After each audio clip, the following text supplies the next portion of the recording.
Hi everybody. So my name's Phil. This is Roll Alone Solo RPG playthrough stream, and this is a session zero basically. What I'm going to do is just explain why I'm doing it, how I'm going to do it, why you might want to do it, perhaps that type of thing. So why solo? Basically, one of the things is the challenge of actually managing to do it. It's an interesting challenge. Other people have done it, but it doesn't mean that you can't try and take it on yourself. Plus, it's not always possible to get a group together. And the other thing is that if you play in a solo play style, there's no compromise. You can play in your own style.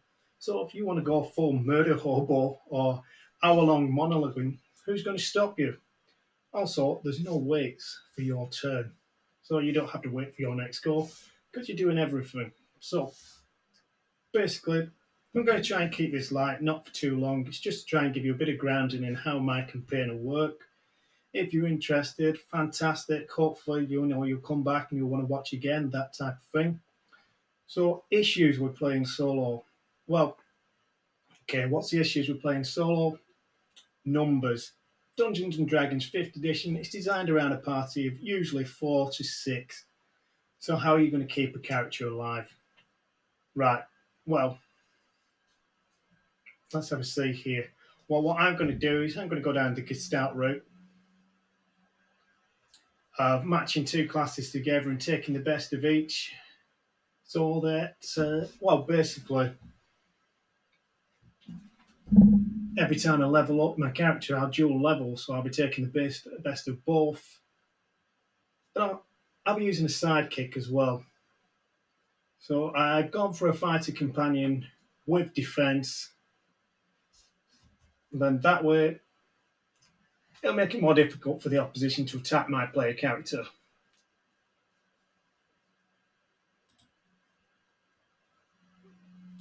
Now I'm going to start at level 4. There's a problem with level 1 characters is that they are just very, very squishy. So I'm going to be playing a Wizlock at this stage, level 2 Wizard, level 2 Warlock. I've optimised the build a little bit by selecting a gnome for its intelligence stat and more specifically a forest gnome for the dex boost. I've also taken a starting feat like a variant human. It's something my group like to start off with as it allows you to add a bit more flavour to your initial character build.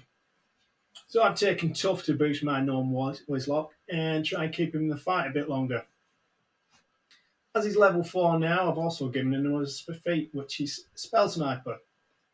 My thinking behind the character build is I'm going to try and blast opponents from as far away as possible with a Spell Sniper and soften them up before they get into the melee range, and they use Hex Blade abilities once they get into combat. The Wizard type is a Warcaster, so you can use Arcane Deflection if you get hit, and Tactical Wit to push up the initiative order. Plus, the Eldritch Invocation Mage Armor will hopefully make them slightly harder to hit. I have a character that should hopefully survive for a while at least.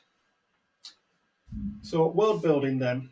I've created a hex map using Hex Kit from Corn of Negative Energy and Highland Paranormal. That's actually up here on screen. I'm going to hex crawl around this to go adventuring. What is one of the weakest parts of 5e? Travel, basically. They've tried, but it doesn't really work, even with the unearthed arcana modifications that they've made. Therefore, I'm going to be using a adapted travel mechanic from Downcrawl RPG with some one ring RPG modifiers thrown in. And it's to work on the assumption that one hex is 20 miles, the max at a norm called pushing 1 day on hard trek. So moving one hex in best possible conditions would take 1 day. Downcrawl works on the assumption of no long rests whilst journeying, and that for each journey you should create a journey clock, which I'll borrow. Alongside that, I'll be using the terrain modifiers from the One Ring RPG. I'll show you this in action when I do the live playthrough. Hopefully it shouldn't be too complex. How am I going to generate encounters and dungeons? So let's have a see here.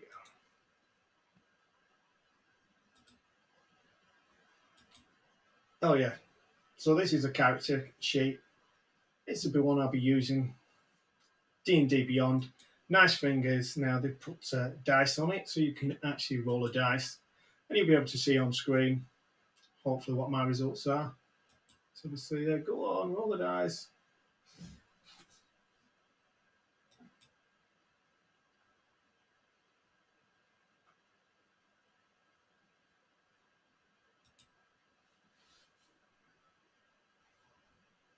See what we get.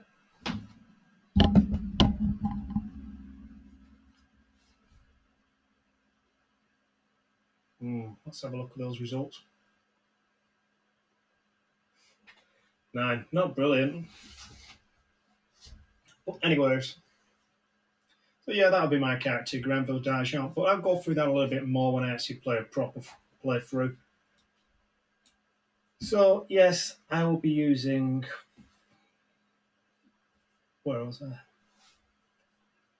I'll be using these Nord cards to generate monsters, etc., things like that. So if we get anything interesting, like a crit will hit the GM version or the player version, or when I go through different types of terrain, I'll be able to bring in things like these wandering monsters, be able to roll them up on a table, see just exactly what it is it wants me to get, into action with. There's all these different selections, roll a D100 and see what will happen. So we'll go along with that and see what happens. As well as that, I'll be using some of the encounter tables and generators from, hopefully if this comes up in a second, there we go, from Free Alagan's, probably haven't pronounced that right, but there you go, Forbidden Lands. This has got tables and generators that you can go through. I'll use them, compass them into the game. So that's great. Right, and when it comes to actually being in a dungeon or in an environment, people are going to want to see maps.